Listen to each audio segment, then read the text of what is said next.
Great companies were never built by conservative leaders. Great companies were built by risk takers, those that go for it and they roll it, and that's how they do it. Yes, there's a lot more failures than there are successes, but the good ones, and I've done it 6 times in my life, built 6 big businesses, do it on the basis of taking risk and having vision.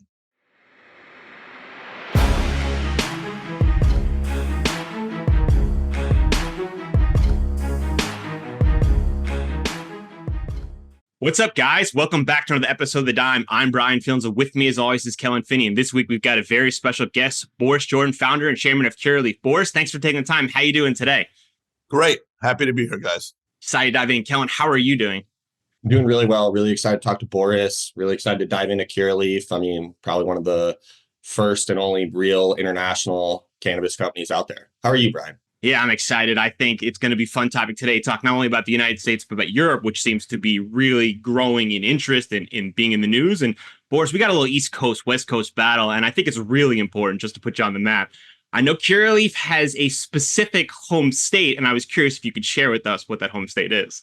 Well, this company was launched in New York, and up until very recently, our headquarters have been in New York. I do have to say that for price reasons and being economical, we just moved our offices up to Stamford, Connecticut, but we're still consider ourselves a New York company. Let the record reflect, Kellen. Yeah, that's funny. I saw that and I was looking for a West Coast tie at all. And I was like, New York University. I was like, I got nothing. No. Yeah, I was born and raised in New York, and I did go to NYU. I sit on the board of NYU, but I myself live in Florida, but our company's headquartered up in New York, and now offices in Connecticut. I love it. So, Boris, for our listeners, they likely have a very strong understanding about you and kind of Curaleaf, but I've heard you mention recently that Curaleaf has the strongest growth catalyst of almost all the companies out in the industry. And I'd like you to kind of dive and elaborate specifically on why you think that is for those who are unfamiliar on some of these specifics. So let me go first from 30,000 altitude sort of level and talk about it from there, from 30,000 feet. So in the United States, the following catalysts are coming up for not only Curaleaf, but for a lot of the other MSOs. And that is that, as you know, New York just launched adult use in December. We're obviously gotten off to a fantastic start. We can go into that. And Curaleaf has always been a dominant player in New York. That's our home market. We've had a 50% wholesale share, very strong retail share as well. And that's that in the medical business now. That's going to be moving over to adult use as we get in here in the first quarter. Obviously, Ohio passed, as you know, adult use. That's going to happen at the end of this year, we expect.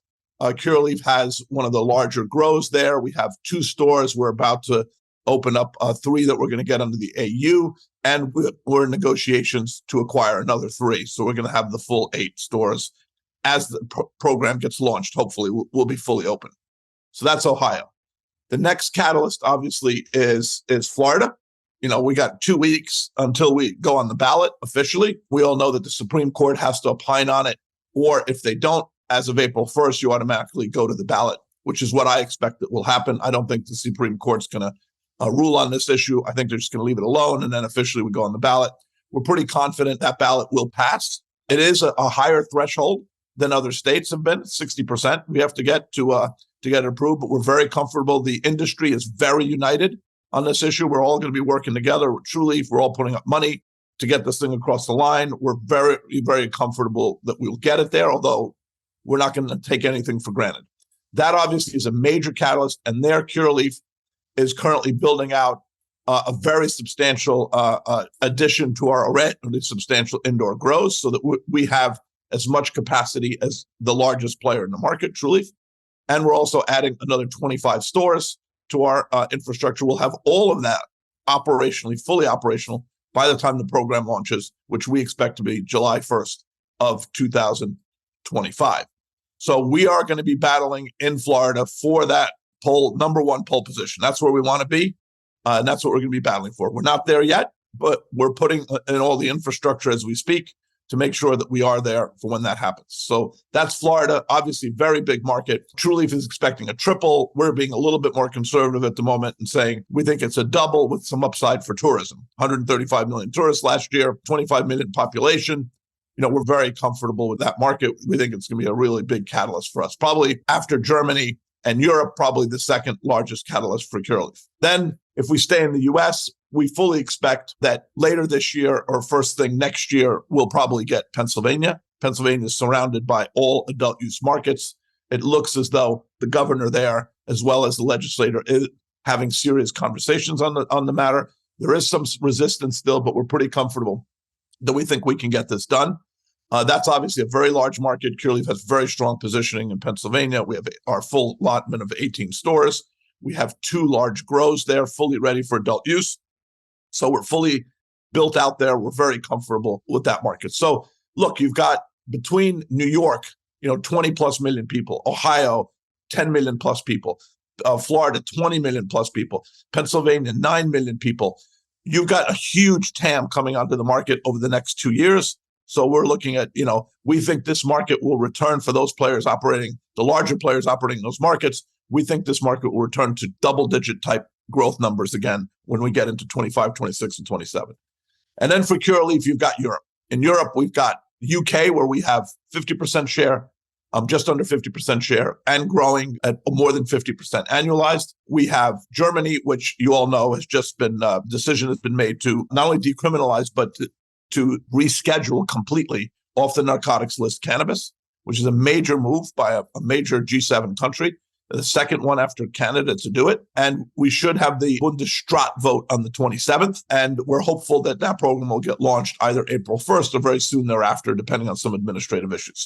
And we're fully ready in that market through our 420 subsidiary, our 420 brand, and a 23% share in that market. We also just opened up a new market in the fourth quarter of last year in Poland. That's a very 60 million person market, very strong growth prospects right now. We've just bought a Polish wholesaler. So we are now bringing our brands into that market, not only selling into that market, but now bringing our brands into that market. And that's a very important decision for us. And today made the first sale into the Czech Republic and are getting into that market as well. That market was moving on the back of Germany. So we're very excited. And we've got more news coming over the next week or so in our expansion plans in Europe. We're really built out in Europe.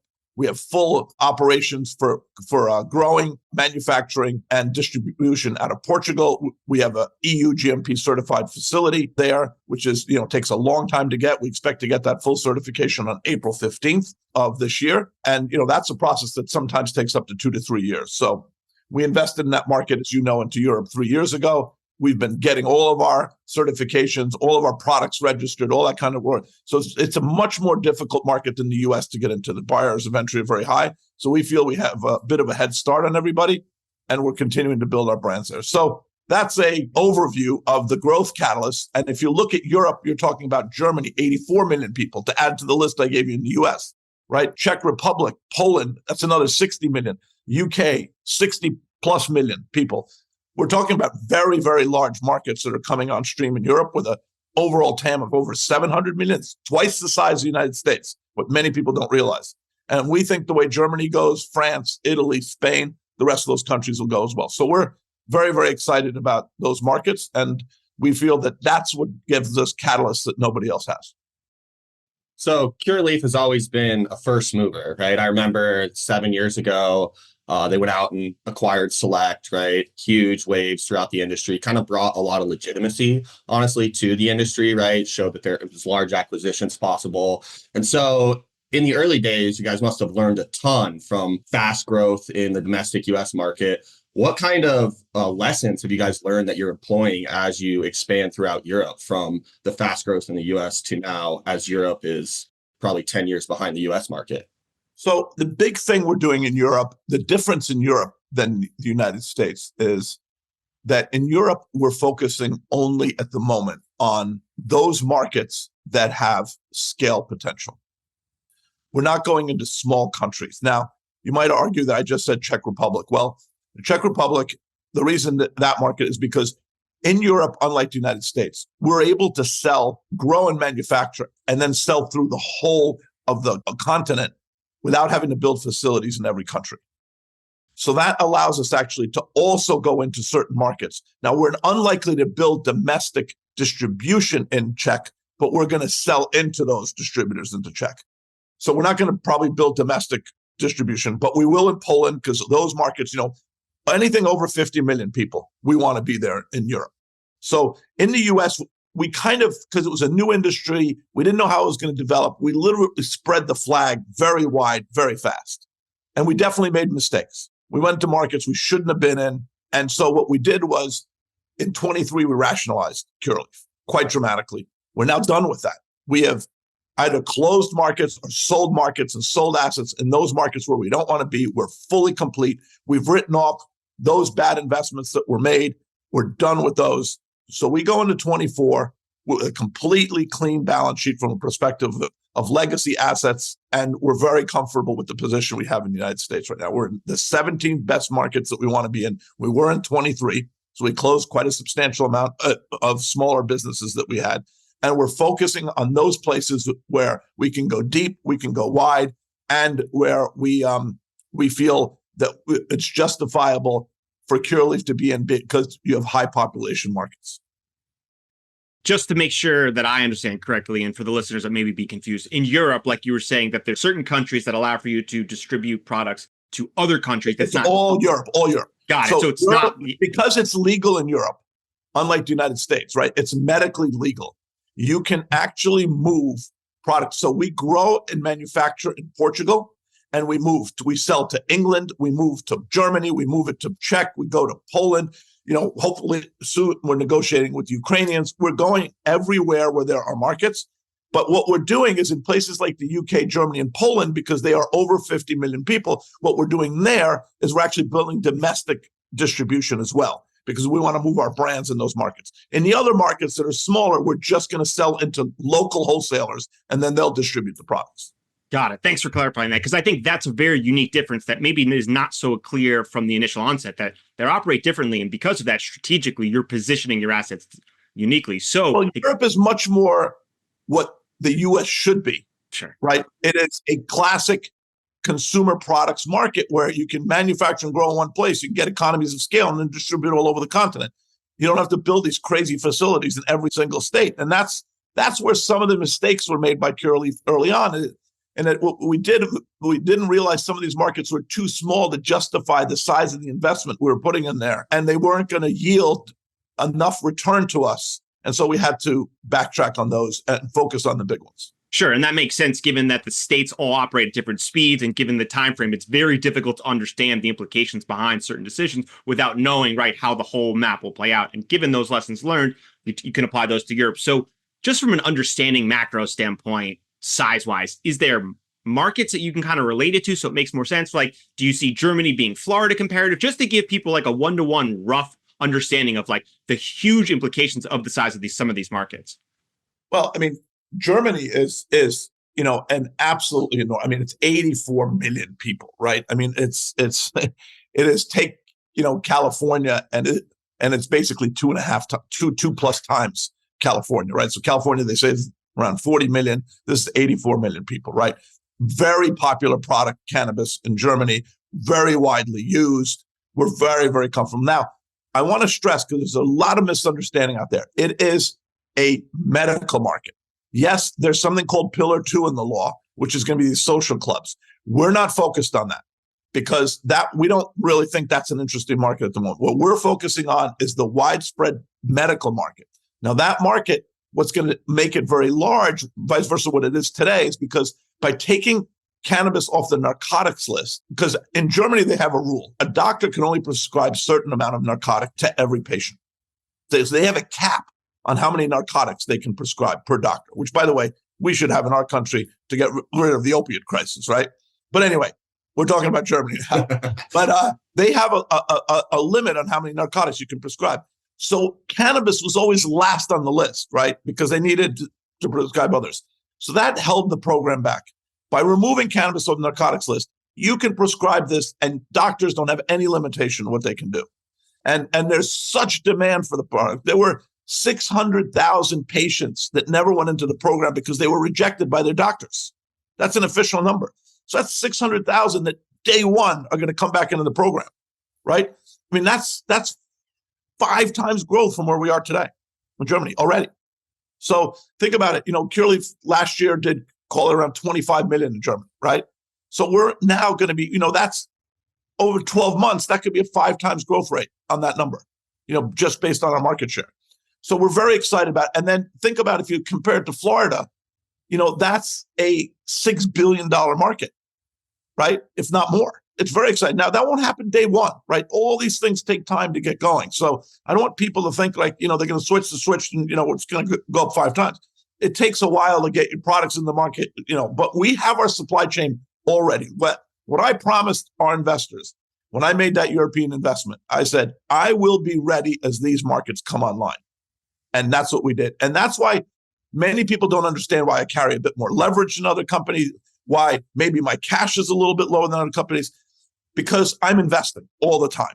I'm building, I'm investing. I don't understand this whole fanaticism on cash. Okay. As long as I can pay my obligations, why do I want to carry a lot of cash? I get paid no interest and no return on my balance sheet in an industry that should be growing at, 25% annualized. I want to be investing into the future. That's what I do. That's the difference between Curaleaf and a lot of the other companies. I'm not knocking the other guys. They're building a moat around themselves, right? Me, I'm about building. I'm about growth. I don't believe the genie's going back in the bottle. I don't think there's any risk to this. I'm full speed ahead. So one of the biggest differences between the German, I guess, other European markets as well, I think the UK has a similar program, is you get compensated by your insurance company for the medicine that you're being prescribed by your doctor. How is that infrastructure set up? Like, talk us through, why is that different in Europe? Has it always been that way? Like, it's not that way in the US for private insurances. Well, because we're federally legal in the United States and because we're not classified an official medicine in the United States, right? No insurance company is ever going to pay for it. So in Germany, first of all, you have, Europe has a socialized system of medicine, and then they have private insurance as well. So there's green and red lights that allow you to either get refunded for your cannabis or not.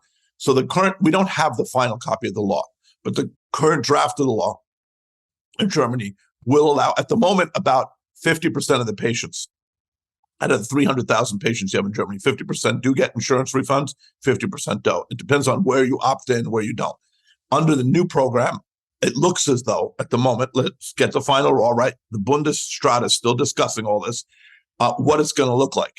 So, I don't want to predict it now, but what we're seeing is that it's going to be close to 100% refund from both private and public insurance for patients. That obviously is going to give a massive kickstart to the program, right? I mean, let's be honest. Somebody's paying at least part of your cost. It's going to give you a little bit of a boost in the market. We have never seen anything like that in the United States. I can tell you that much.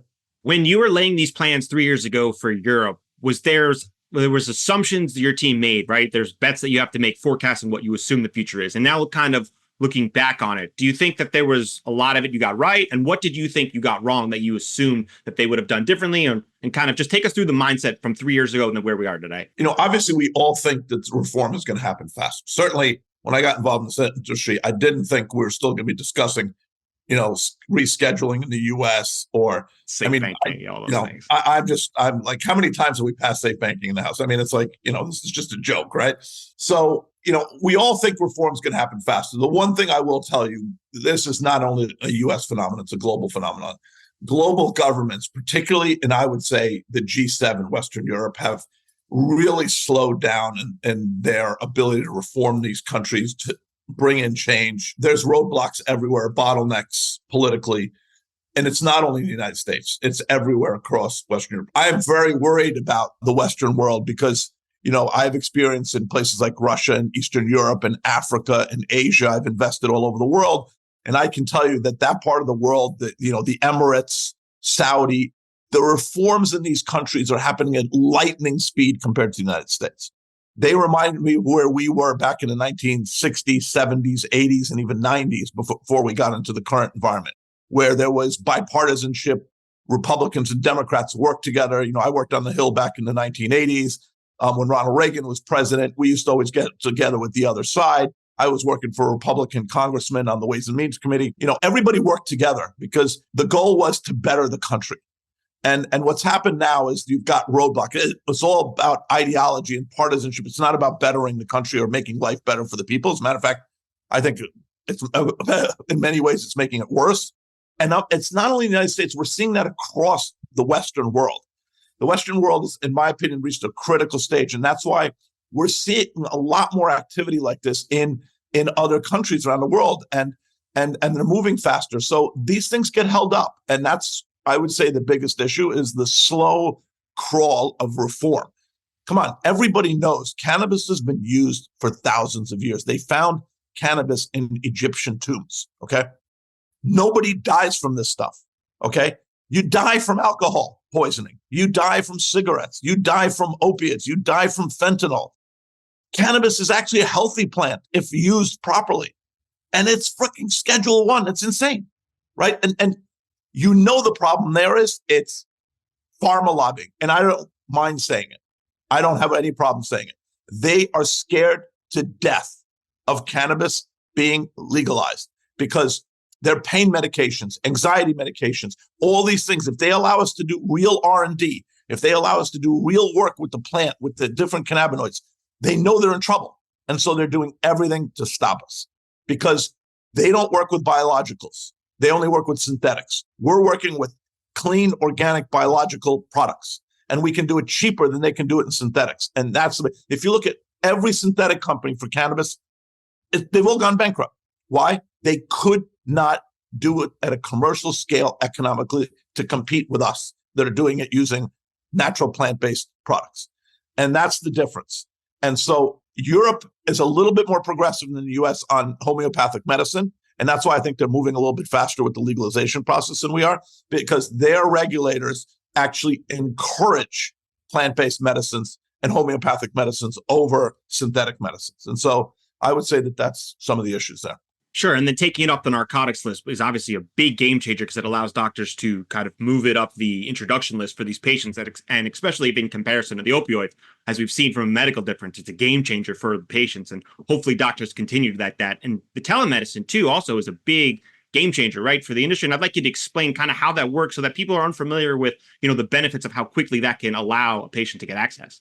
Yeah, so telemedicine is, U.S. has telemedicine in different states for cannabis, right? You have in Florida. I actually had my Florida appointment yesterday on telemedicine. Usually I meet with my doctor in Florida, but I was traveling for a good cause, my son's bachelor party. So congratulations. I couldn't do it. Meeting and my card was expiring. So I got on the telemedicine platform. We had about a 15-minute conversation. And he's a very responsible doctor. He just doesn't sign. He likes to talk to the patients, what they're using it for. I actually use cannabis for sleep deprivation because I travel so much, and for arthritis, inflammation, pain. Those are the two things I use it for. I'm not a smoker. I use rubs and edibles. You have a favorite product? So there's 3 products. The Curaleaf X gummy is my absolute, I can't live without it because it puts me down for 8 hours and I sleep like a baby and I don't wake up every 10 minutes screaming. So I sleep like a grown baby. So I love our Florida Diamond vape. That is the best vape I've ever tried in my life anywhere. And I'm not saying, listen, before Curaleaf had it, I've tried it at other companies. This Diamond vape, it never hurts your lungs. You don't feel it at all coming in. It tastes great. It's a really good feeling, and it gives you a really good entourage effect, which I really, really like. It's one of our best products. We only have it now in 2 states because it's made through our proprietary technology called ACE, which I talked about years ago. It's actually now operational. We have it in Massachusetts and Florida. So we make those 2 products, but we are moving that technology to other markets as well. So it's a really, really cool product. So I use that. And then obviously for my arthritis, I use every single day the Curaleaf rub. And I'm going to tell you something. We are actually working with Imperial College in UK to actually go for a medical certification on this rub, as well as a tincture. We're doing trials as we speak on this medicine, and the results are incredible. It could be, after Epidiolex, hopefully one of the first medicines to actually get approved, but with THC. Uses THC, CBG, CBN. Anyway, it's got a whole bunch of components in it. And we have doctors working in the UK along with Curaleaf and our medical business there, Curaleaf clinics, to work on trying to get trials done and certification on this pain and inflammation medicine, which is really amazing. I tell you, I used to have to drop 3 Advils before I play golf because I have pretty bad arthritis. I now rub it into my hands. 10 minutes later, I'm out there swinging. It's really an incredible product, Curaleaf for pain. So those are my 3 favorite products. So one of the things that I'm curious to know about is that since your company is going to have exposure to like a global audience to build the global brands, which a lot of these companies are focused on, are you open having conversations to MSOs who are saying, hey, Boris, would you be open to white labeling our products out there? Is that something you've considered, had conversations? Can you share anything about that? So listen, my goal at Curaleaf is to truly build global brands. So I want to build my global brands. And I'm kind of stingy that way. And so if I got to sell somebody else's brand through my facilities, that means I'm not doing my job. I am out there to promote and build Curaleaf, Select, Grassroots, 420, Jams. Like these are my brands. I'm out there to build them. I want to be the Coca-Cola of the cannabis industry. I want to have my products on every single shelf in the country and in the world as much as I can. That's my goal. So in Europe, because it's medical now, how do you balance deploying all of these brands that have been successful in the States? Is it like kind of pick or choose? Is there a strategy to that in terms of actually deploying some of these brands to the medical markets? There's definitely a strategy because, as I said, Europe is medical. And the European regulations, guys, is cannabis is regulated like a pharmaceutical drug in Europe. Okay. So it's it's much harder. Why did we do this investment 3 years ago? Because we knew it would take 3 years to get the certifications, approvals. We have to certify, get this, okay? Sure, you guys both use cannabis. Every strain has to be approved by the regulators in UK, Germany, Poland, in every market. It takes depending on the country, over a year, at a minimum a year, and in some countries over a year per strain. You know how much work that is? That's incredible. We have to have all EU GMP certified facilities. These facilities are at a much higher standard than anything we have in the US, right? Everybody has to be in full white clothing, completely covered, gloves, no bacteria allowed in there. I mean, it's incredible what these facilities are like, right? And it takes a long time to get to certification. Listen, I bought this facility from one of the South American companies that was going bust in their EU GMP certified facility in Portugal about, a year and a half ago.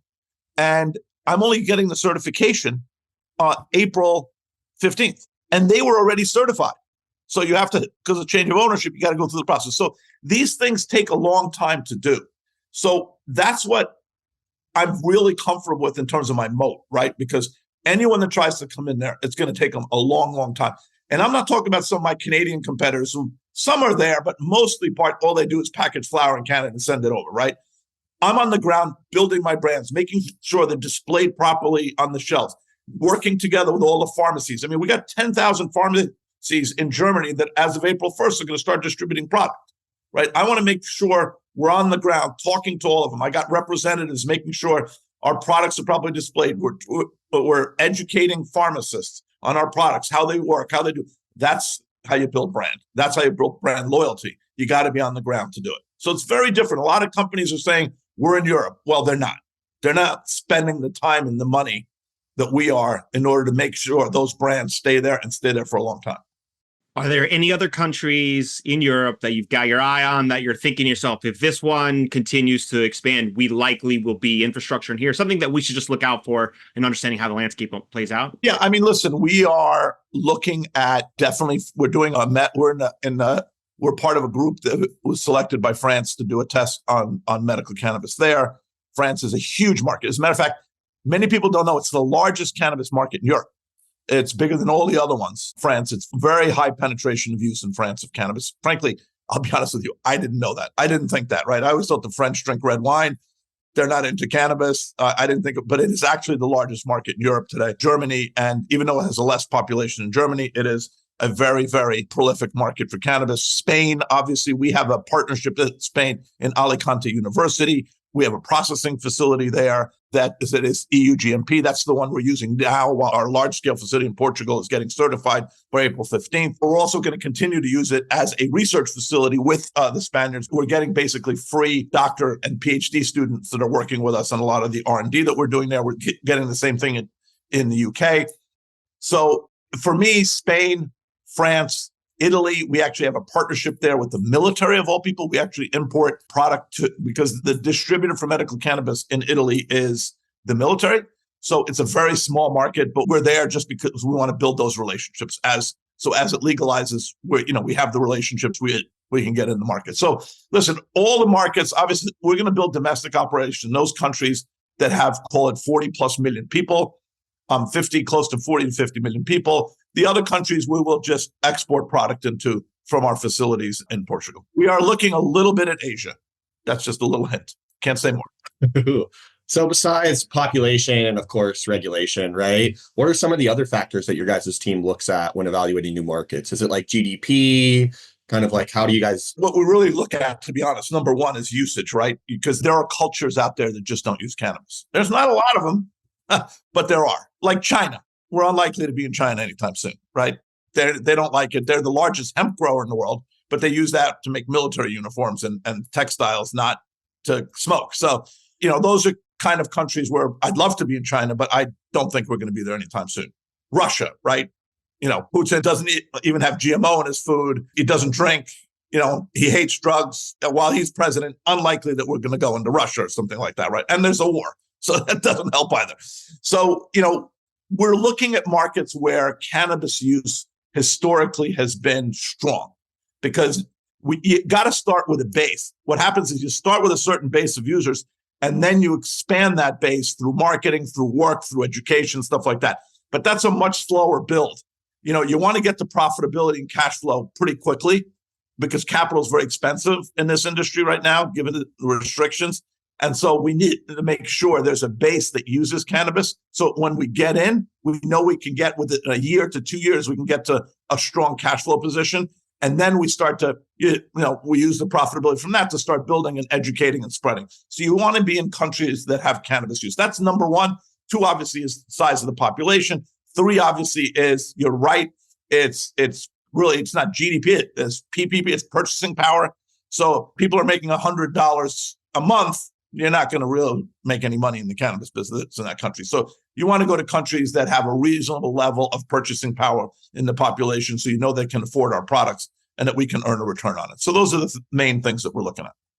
I appreciate you breaking that down. And what I'm most fascinated by is, given the complexities of Europe and all the different countries you just expanded on there, and then as well as the domestic markets we have in the United States, I know one of the big focuses for you recently is educating institutional investors, and you've called it an educational process. What does that actually mean? Is that breaking down on the strategy of Curaleaf, or is that talking more about the macro landscape of how cannabis operates and what the opportunity holds next 2 to 5 years? I'll give you an example. Yesterday, I was in New York before I flew out, and I had a meeting. It was the second meeting with one of the largest fund managers in the world, $1 trillion plus fund manager. And it was an education process. So we had a Zoom a month ago with their tobacco and alcohol analysts. And they listened to what we had to say about the industry, about everything. And then they called us back and said, hey, can you come into our New York office? And we want to have a much wider group listen to you, right? Because they've got offices all around the world. And we had a much bigger group. And we spent an hour and a half educating them on the industry and obviously on Curaleaf. But these investors, it's early stage, right? They haven't been covering the sector. People like BlackRock and Fidelity were in the sector very early on, but were forced out of it. So they also need a new education because it's been good 4 years since they've been in the sector. Most of the analysts have dropped out or stopped covering because there was nothing to invest in.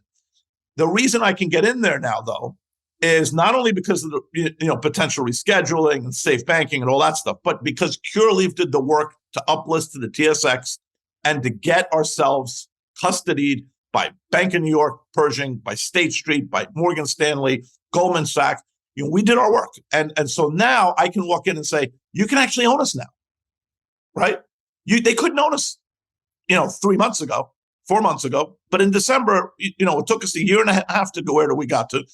But now we can be owned. Now the decision is whether their compliance says this is okay from a federal, can they still invest in it? And secondly, about educating on the sector. So this particular fund manager said, we can invest in the sector. We don't have a problem. Our compliance is good. Now we need to learn about the sector. That's a win, right? Because they can buy us. Internal compliance says they can actually own the sector. And now we just got to make sure they think the sector is exciting. And that's what we're doing. We're educating everyone on that basis.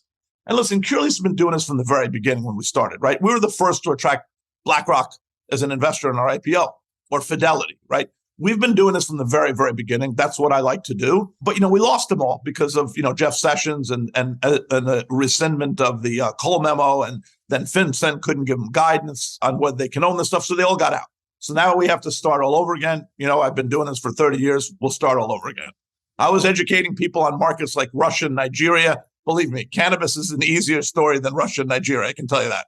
And I've heard you allude to getting the plumbing in place, but I think it's a beautiful illustration to understanding conceptually like what that means and how that applies for these investors. And then kind of expanding on that, I'm just fascinated by the concept of it saying like here in the United States, they've got these medical markets and we've got these recreational markets. We think there's big upside in Florida, Ohio, Pennsylvania. And then in Germany, we've got exposure to these different areas, but it's medical only and we've got infrastructure to allow us. Is that kind of like the combination to allow them to understand the complexity of your strategic arrangement for exposure in all these different areas?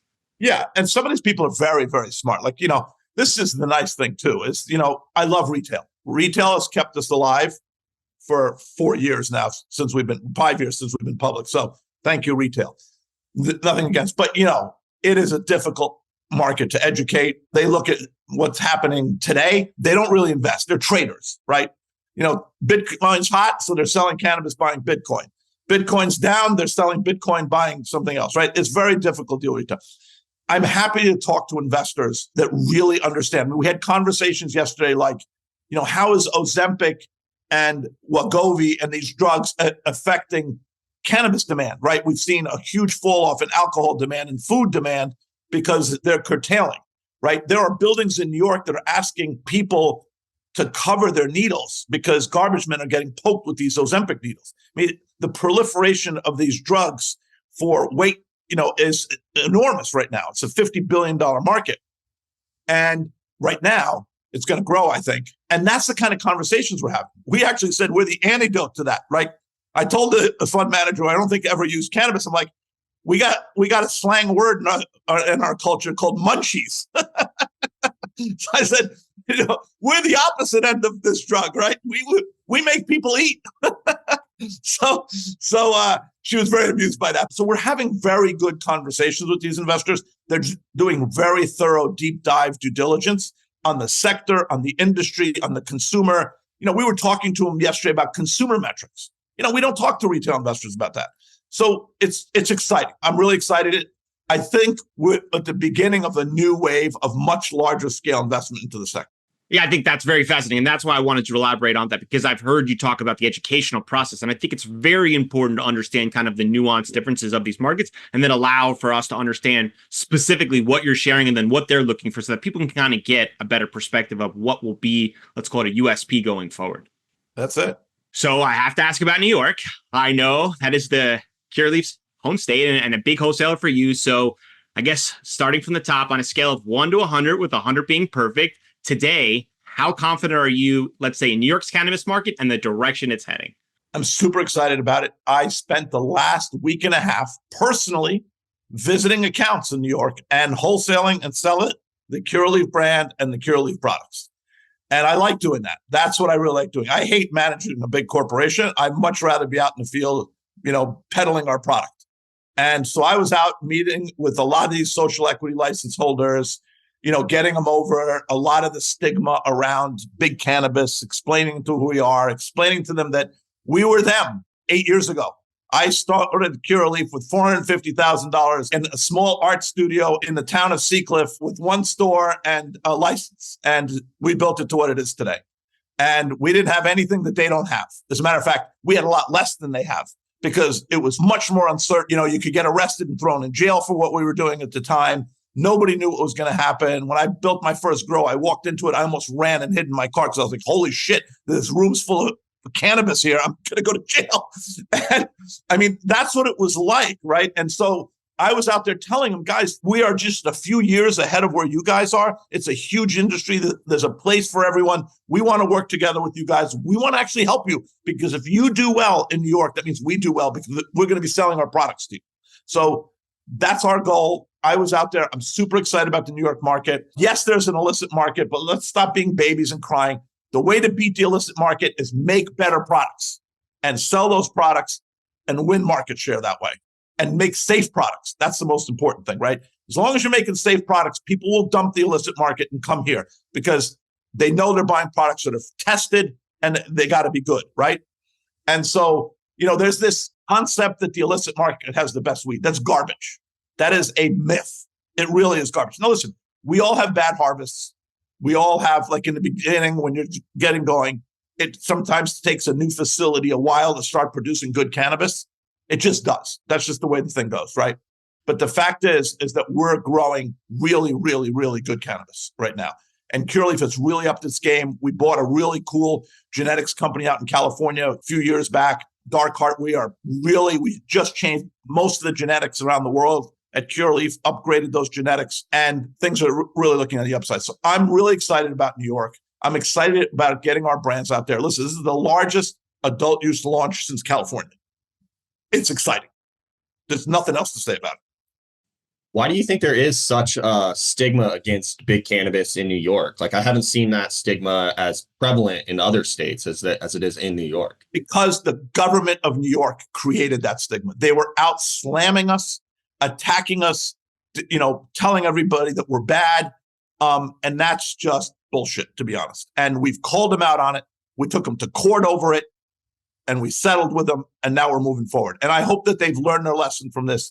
We don't want to conflict with the regulator. We want to work with the regulator like we do in all states. And the problem is both New Jersey and New York had hostile regulators.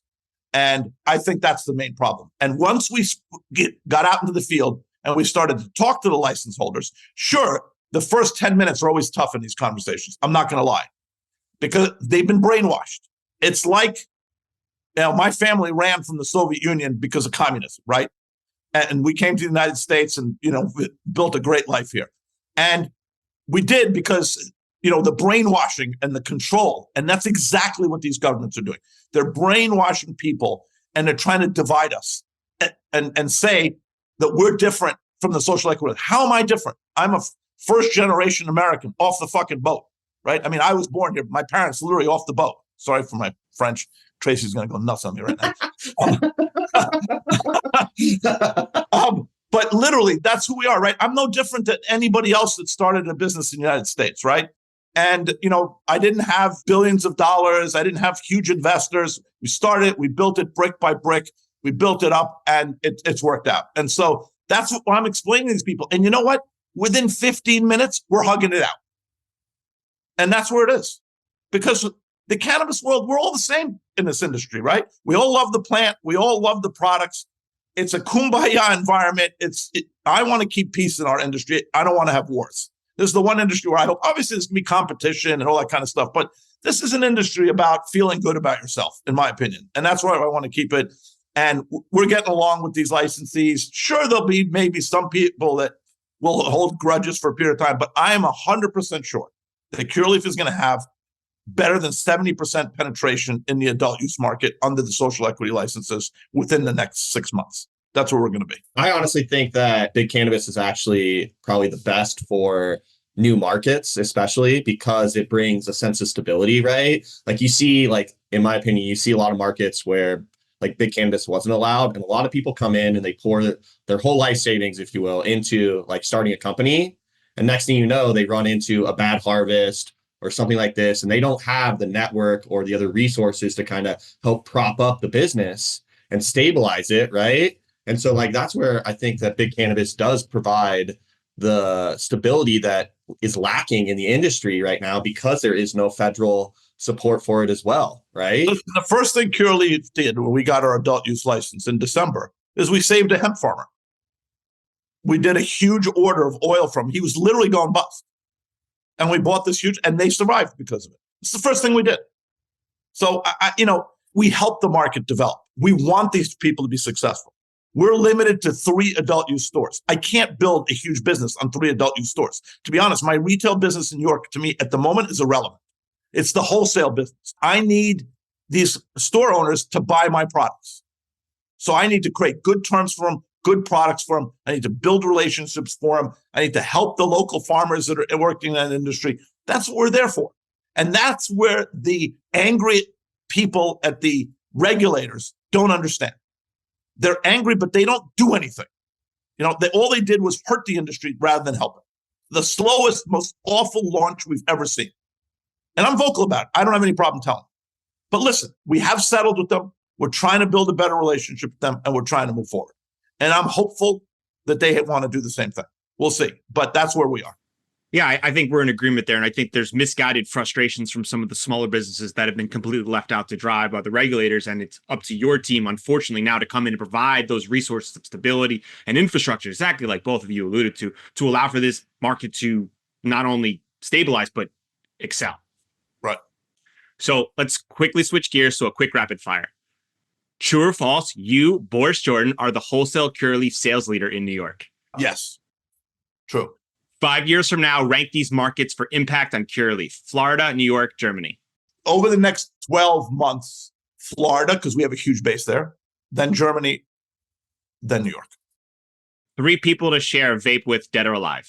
I wish I could have shared one with my dad. He died, but he never tried it, and I would have loved to have done it. He was my best friend.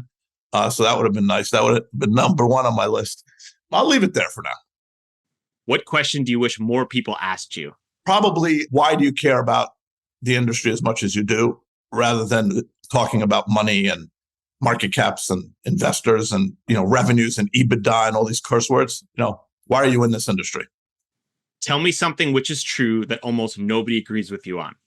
That Curaleaf is anti-social equity and the Curaleaf is anti-home grow. Under the radar state or country you think most are missing?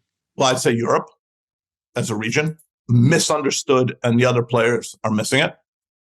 And in the United States, I think it's covered in the United States, actually.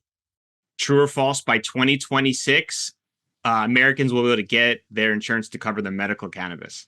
No. What outside company are you drawing inspiration from?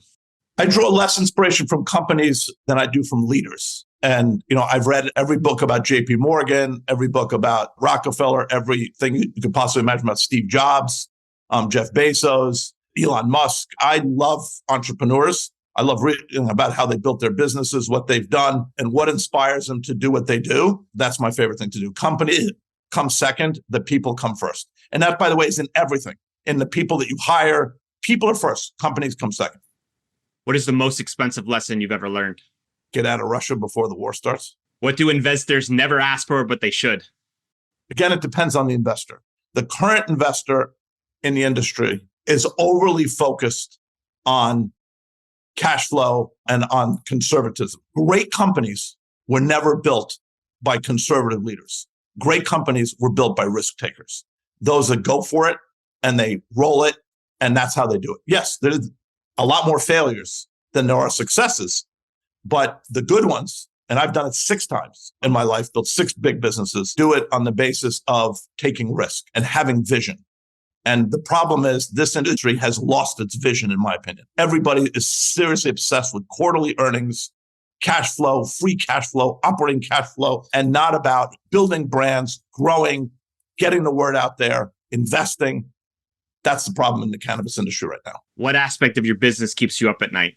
Every aspect of my business at the moment keeps me up at night.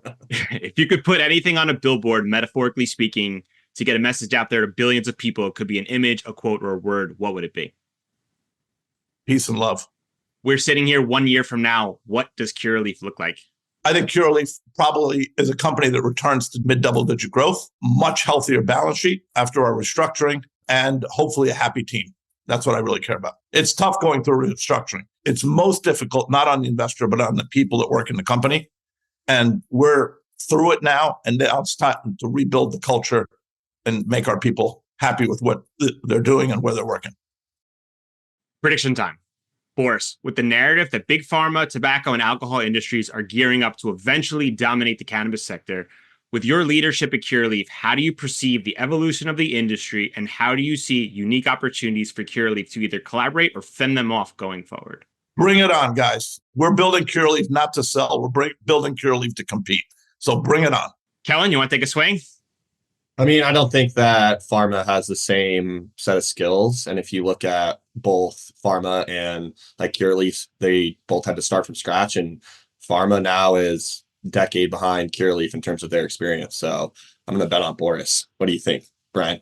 Yeah, I think hearing what Boris said about the learning curve that went in originally and then the evolution of those skill sets, I think you just can't simulate. No matter the resources you have, no matter the reach you have, I think you need to understand the detailed nuances that he laid out today that make cannabis unique and maybe similar in some industries, but have this unique differences that allow for the certain operators to still have that advantage from an experience that I don't think can be understated. So Boris, for our listeners, they want to get in touch, they want to learn more about Curaleaf, and they want to buy Curaleaf. Where can they find you?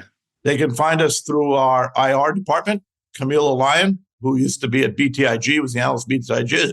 We hired him about a year and a half ago. Terrific person, very in-depth knowledge of the industry. Always happy to answer any question. Reach out through our website, through our IR pages.